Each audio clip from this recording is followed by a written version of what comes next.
This week, we'll talk supply and demand numbers.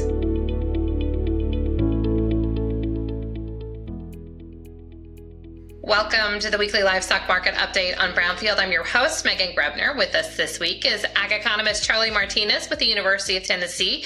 Charley, it's great to see you. Good to see you again this week. I know, twice in 1 week. It is definitely a blessing. All right. Now we actually get to talk reports and data from USDA this week. We'll do that coming up. But first, let's recap what happened this week in the markets. Yeah. So live cattle prices closed at $225.20 per hundredweight, which is down $3.50 from last week. The December live cattle futures closed at $219.15, which is down $2.20 compared to last week. In November, cattle feeder futures closed at $338.68, which is actually up a pretty good amount of $12.28 compared to last week. Choice box beef closed at $373.57, which is down $4.32 from last week. Select box beef closed at $355.03, which is down $5.63 from last week. And then as we switch gears and get into the hog side of things, the national base hog carcass price was $84.98, which is down $2.09 from last week. And then the nearby lean hog futures closed at $78.50, which is down 90 cents from last week. When we take a look at some of this lower movement, specifically thinking about cash cattle business and some of the pressure, how much is this ongoing volatility that we're seeing in the futures market, because it's been several weeks in a row at this point with some pretty wild swings, how much is that impacting just kind of whether it's nervousness or this starting to see a pullback in some cash business at this point? Yeah, so I think it kind of depends which angle you want to take from that, right? So if we look at the cash price taking a hit this week, I think some of that is, without any data to really rely on, it might be some type of demand shifting as we get into this last quarter. It could be a supply impact without any cattle on feed, which you would get next week. Maybe some people are out there trying to move cattle on the cattle side of things. On the hog side, could be a little bit of both as we ramp up for the holiday season, and knowing that we have slaughtered quite a few this last couple of weeks. It's hard to say without any of the data that we usually would have to rely on. But we also know, as we've all talked about, the volatility to it of the markets are, they're still coming to fruition a little bit as we end each one of these months. As we close out a nearby, we're seeing the convergence of the cash and the futures. And so right now it depends if you want to look at it from a cash standpoint or a future standpoint. And then furthermore, if you want to look at it from a fed cattle or a feeder cattle or nearby lean hog futures, they're all a little bit different of a story. And that's what makes it kind of fun to think about in terms of the complexity of the protein supply chains. I feel like on the hog side of things, there's just not been news, right? Like we're not seeing, we haven't had export sales. We haven't had data. We don't know where things are going. Does it just kind of leave markets hanging and kind of really wanting something to help it find some significant or some substantial direction? I think what you said is 100% the truth, right? Like the last couple of weeks have been talked from a media standpoint, it's all been cattle and soybeans and trade, right? Well, the hogs are another side of the equation that we end up trading a lot.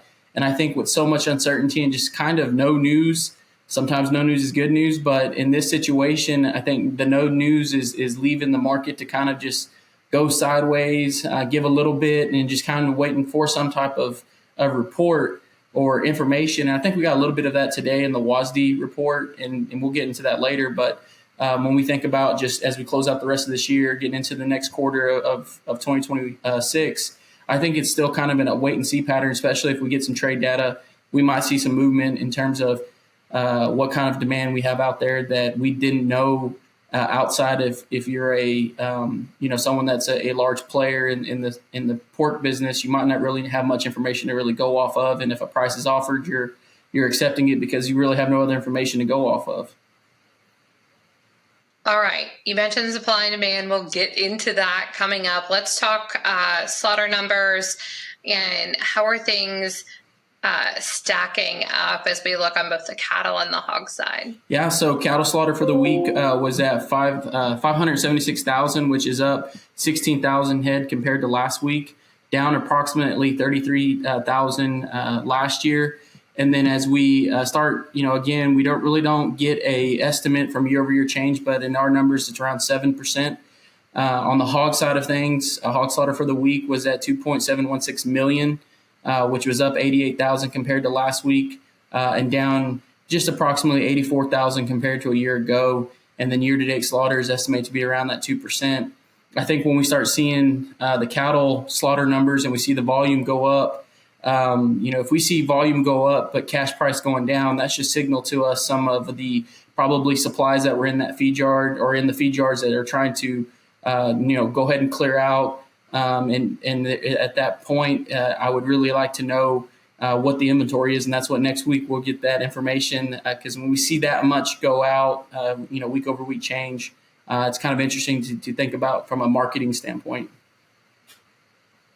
All right, so let's dig into supply and demand numbers as we take a look at the forecast for red meat and poultry production for 2025. We haven't had this data. We didn't get September data. Yep, correct. I'm trying to count my months. October. September 12th was the last one we got.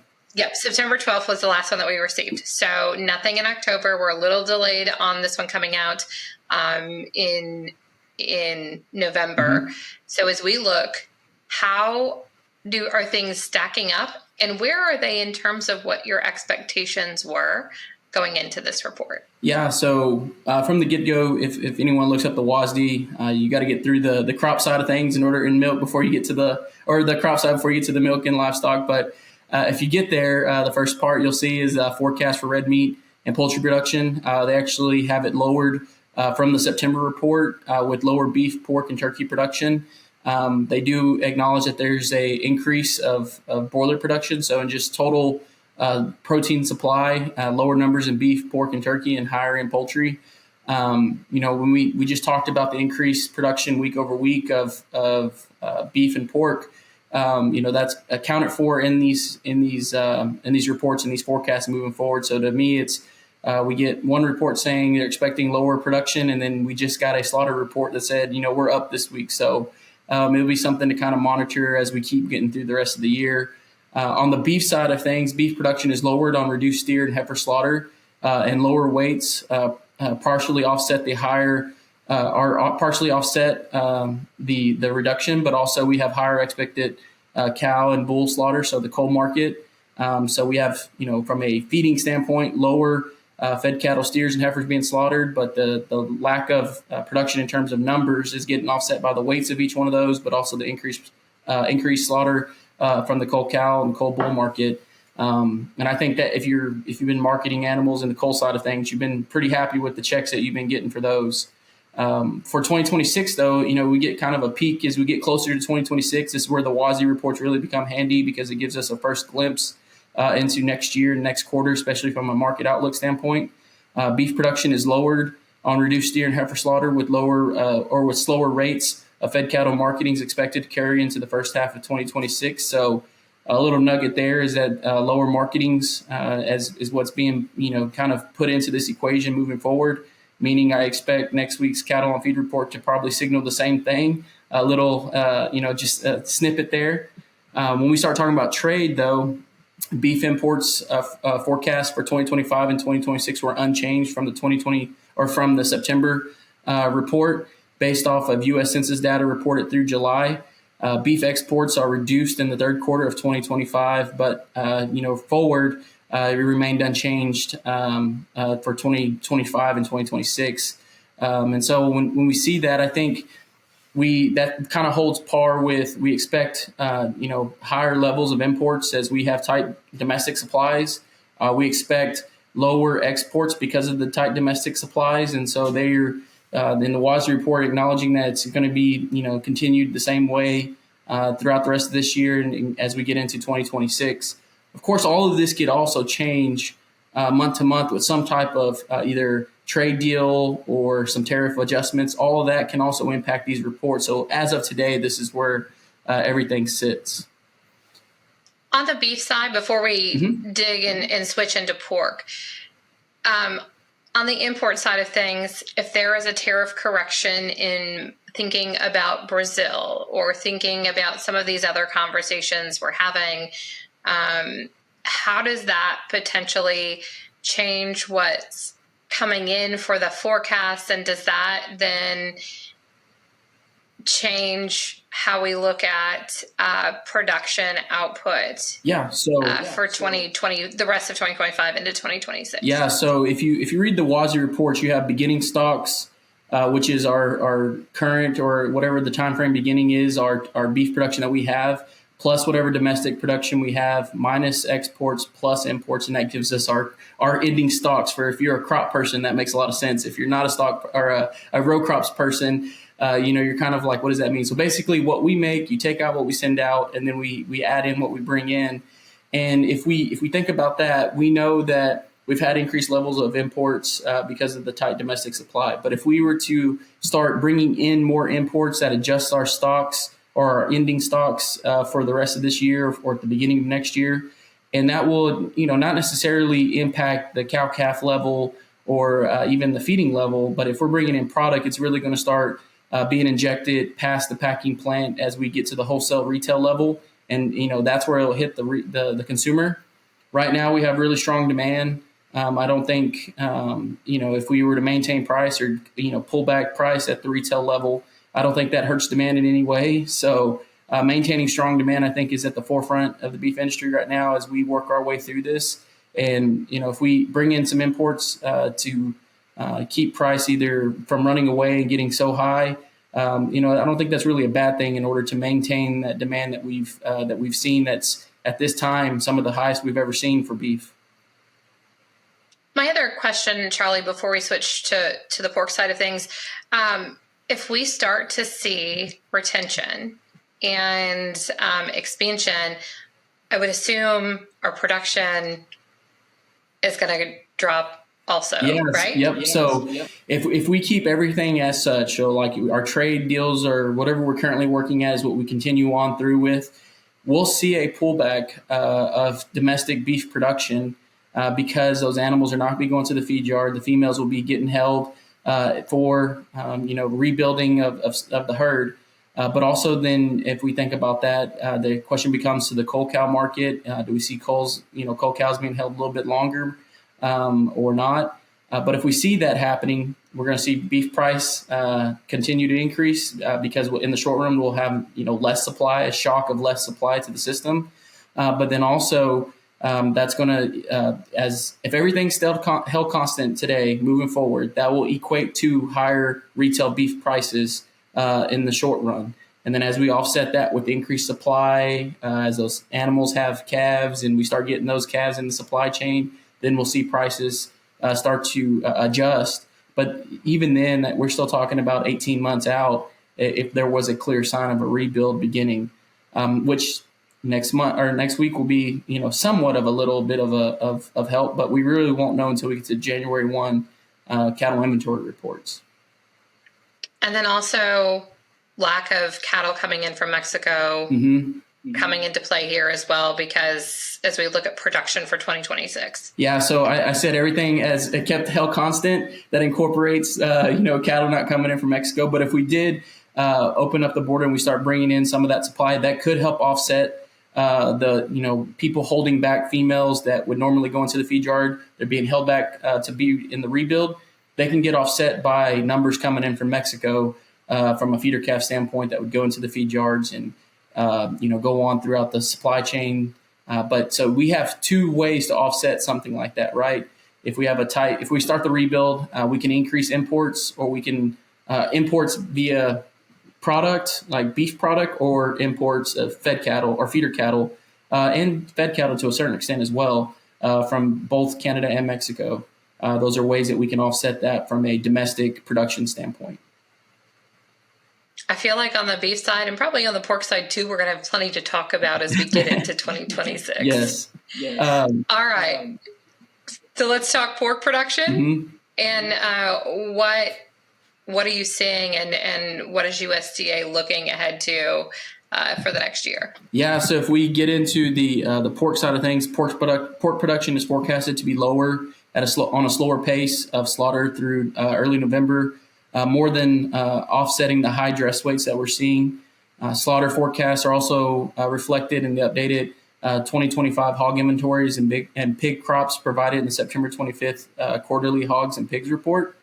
As we start working our way through, okay, what does that mean for the next year? For 2026, pork production is reduced on lower expected hog supplies for the year, with reduced farrowing expectations for late 2025 and early 2026 indicated in the quarterly hogs and pigs report. So right now we're slowing pace, so we're going to have lower production. And then as we roll into 2026, we're expected to have tighter supplies based off of the September 25th quarterly report. And so, you start thinking about it, that should lead to, if everything held constant, some increase in prices for the hog sector throughout the supply chain. If we start thinking about exports are unchanged for 2025, but they were actually reduced for 2026 on tighter domestic supply. So, less domestic production, less amount to export. Nothing, it's no fancy math there. It's just, if you have less, you're going to be exporting less. As we round out the rest of this year, the fourth quarter hog price forecast is lowered on reported daily prices through early November, but the 2026 price forecast is raised on tighter expected supplies. And so if we think about, where prices are going to be, they're actually expected to be higher each quarter for 2026. One thing I forgot on the cattle side of things, if we start thinking about where's fed cattle going to be for 2026 on average throughout the year, they're expecting $246 per hundredweight as on average throughout the whole year, or the annual average for 2026. So, if you're in both sectors, the WASI report provided some good news in terms of where price expectations are headed into 2026 or for 2026. And I think another little nugget of the WASI report was the grain production side. If we look at corn production was a really good year. So supply of feed should be, plenty. And if we look at prices where they are, should be, relatively speaking, same, or if not a little bit lower in terms of pricing. So WASI report, 2 months later, 60 days later, it provided some interesting information for us. And it's one of those deals where we've been waiting on a report, finally got a report, and it came today. When we look at the pork sector, I always am impressed with the production efficiency on that side of things. As you look and kind of look through the data from USDA, knowing that there was expectations for lower hog supplies looking ahead to the year, how does that come into play with, I would assume, that September quarterly data and looking ahead to what's coming through the last quarter of this year and into next year? Yeah, so I think when I look at that, it's one of those deals that if we take that quarterly report and kind of see where everything was headed, it provides some certainty, I guess, to what we were talking about earlier in terms of just where do we expect prices to go. This is the first sign of any information that can help. And I think we saw some of that reaction today in the afternoon session with that report. But, as we start thinking about moving forward, I think that's what really it provides, is just some type of information, because we've had just none for so long. Thinking about risk management on the pork producer side of things, and even on the beef and cattle side of things, seeing where expectations are, knowing what could and couldn't happen, is this where you have those conversations again about whether it's LRP or some form of risk management to protect profitability, and then also to protect the bottom line in your operations? Yeah, I think that's what, we look at these prices where they're going to be. I think if you're someone that can fill a contract and you look at those prices and they are good, and it's a favorable, if you have a basis adjustment and it's like, hey, that works for me, even a bare minimum of an option would be really handy to have, depending upon what strike price you're locking in. But even just from a future standpoint, if you can lock it in, and you can secure that price, I think, it's the first time in a while that we've seen some type of, positivity that far out or for a given year. Why not go ahead and try to lock it in? And I will turn to our crop friends right now, the crop side of things. People are even going further out now. We're seeing a lot of that volume trade on December 2026 contracts, which we normally don't really see this far out. So the row crop people, they've taken it on the chin the last couple of years. And so now from a risk management standpoint, they're going even further out into the futures if they think it would pencil out to some type of profitability, if not at least a break even. And I think, they're having to go to, pretty great lengths to lock in. But if we're on the livestock side of things, if you have a price there that makes logical sense and it pencils out both for beef and pork, I don't see a reason why you wouldn't try to lock that in outside of some type of cash flow issue to cover margin calls. But then again, you can go do a LRP and have just as much, not just as much, but some type of protection that at least gives you some type of risk management to lean on. All right, before I let you out of here today, we are a week out from the USDA's next cattle on feed report. As you're looking ahead, what's going to be the most important thing for you to take away from that information? Yeah, so I think the big three, placements, marketings, and then just total number and what that percentage changes relative to previous reports, but also compared to last year. I'll be also interested to see if there's any data that was taken into account during the shutdown. Depending upon what report you look at from previous shutdowns, sometimes you get the data, sometimes you don't. So it'd be kind of interesting to see if we get that. We saw in the WASI reports that they still were monitoring pricing and still monitoring some type of production even during the shutdown. So we'll see if that's in there. But marketings, I want to see if it agrees with the WASD placements because that'll give us some type of historical reference if we compare it to previous years, especially last year, to see what we're doing with our calf crop. And then just from a just a pure number standpoint, we'll see what the firm number is, because last month we had just estimates and that was about it from private companies and stuff of that nature. And I think we're all waiting to see if we're going to get the missing data from that October report that had that quarterly breakdown of percentage of heifers on feed to look for any sorts of signs of retention. If next week we get the report and they're like, oh, by the way, here was some of that data that you missed last month, that'd be really helpful. So if anybody's listening, please, if you got that data, please let us have it. But also, if it's in there, I'll be really interested to see how the market's going to respond as well, because it'll have a chance to respond on the boards, and we'll see what happens. Well, let's see what we get on Friday. Charley, it is great to see you. It was good to see you. Trover Weekly Livestock Market Update delivered to your email box every Saturday. Go to brownfieldagnews.com. And for market updates twice daily, make sure to check out John Perkins' Market Minute. Have a great weekend. I'm Meghan Grebner for Brownfield.